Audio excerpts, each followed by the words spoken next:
Təsəvvür edin ki, iki nəhəng bir-biri ilə daim savaşan imperiyanın tam ortasında qalmısınız. Sizin kiçik krallığınızın taleyi nədən asılı olardı? Bugün biz məhz bu çətin vəziyyətdə olan qədim Manna dövlətinin və onun sağ qalmaq uğrunda apardığı inanılmaz mübarizənin hekayəsini danışacağıq. Bu sual dostlar sadəcə nəzəri bir sual deyil. Manna üçün bu hər gün üzləşdikləri bir ölüm-dirim məsələsi idi. Onlar yüksək riskli bir geosiyasi oyunun içində idilər və hər bir qərar krallığın bütün gələcəyini həll edə bilərdi.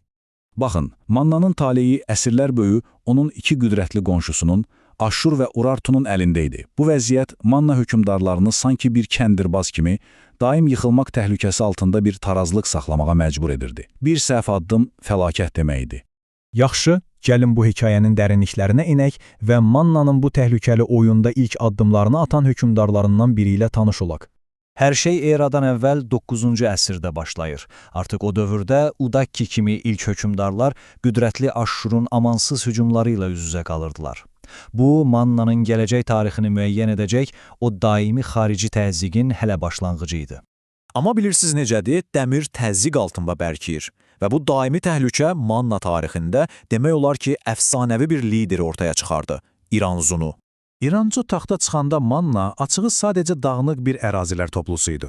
Lakin o, hakimiyyəti dövründə, yəni eradan əvvəl 740-cı ildən 719-cu ilə qədər bu pərakəndəliyə son qoydu və Mannanı bölgənin hesablaşmalı olduğu ciddi bir gücə çevirdi.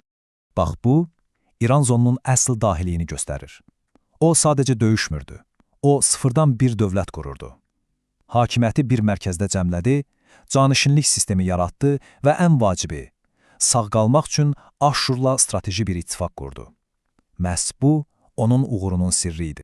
Ancaq güclü liderlər gedəndə arxalarında çox vaxt bir boşluq buraxırlar. İranzunun ölümündən sonra da məhz bu baş verdi. Krallıq bir anda xaosun içinə düşdü. Sədaqət bir valyutaya, xəyanət isə adi bir hala çevrildi.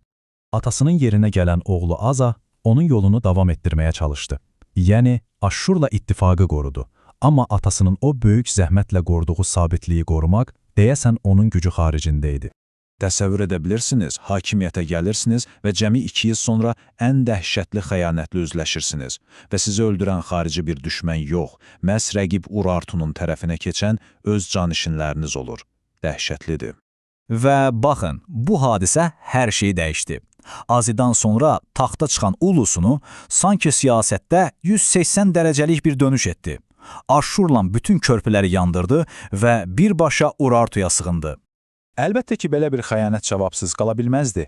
Qüdrətli Aşşur hökmdarı 2. Sargon Ullusunu cəzalandırmaq üçün bir an belə tərəddüd etmədi və ordusunu Mannanın üzərinə göndərdi. Ullusunun bu riskli oyunu tam bir fəlakətlə bitdi.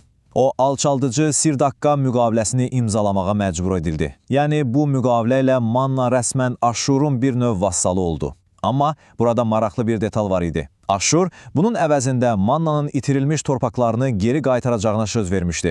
Və baxın, taleyin ironiyası da elə buradadır.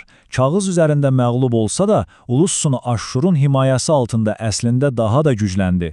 O, həqiqətən də itirilmiş torpaqları geri aldı və krallığı daha da birləşdirdi. Bəzən, deyəsən, ən böyük qələbələr məğlubiyyət paltarında gizlənirmiş.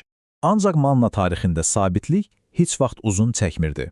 Səhnəyə yeni, iddialı bir hökmdar çıxır, Ahşeri, və o, bütün qaydaları pozmağa gəlmişdi. Bu isə bizi çox qanlı bir qarşıdurmaya aparır. Ahşeri üçün kompromis deyə bir şey yox idi. O, böyük bir qumar oynadı. Ullusunun qurduğu hər şeyi bir anda dağıtdı və nəhəng Aşşur imperiyasına açıq-aşkar meydan oxudu. İskitlərlə ittifaq, xəracı dayandırmaq, sərhədlərə hücum. O, tamamilə Aşşura savaş elan etmişdi. Və təbii ki, Aşşurun səbri bir yerə qədər idi. Eramızdan əvvəl 650-ci ildə İmperator Aşşurbanipal artıq bəsdir dedi. İskitlərin bu işə qarışmayacağına əmin olduqdan sonra Mannanın üzərinə dağıdıcı bir ordu göndərdi. Nəticə, tam bir fəlakət. Mannanın paytaxtı, İzirtu, yandırılıb külə döndü. Və hekayə yenə ironik bir sonluqla bitir. Ahişerinin taleyini həll edən Aşşur ordusu olmadı. Onu öz əyanları devirdi. Çünki onlar başa düşürdülər ki, Ahişerinin bu üsyanı sadəcə intihardır və Mannanı xilas etməyin yeganə yolu yenidən Aşşurla anlaşmaqdır. Beləcə, daxili bir çevrilişlə onun hakimiyyətinə son qoydular. Bütün bu xaosdan sonra səhnəyə hekayəmizin son hökmdarı Valli çıxır və o çox yaxşı bilirdi ki, bəzən yeni bir şey icad etməyə ehtiyac yoxdur. Tarix təkrar olunmağa hazırlaşırdı.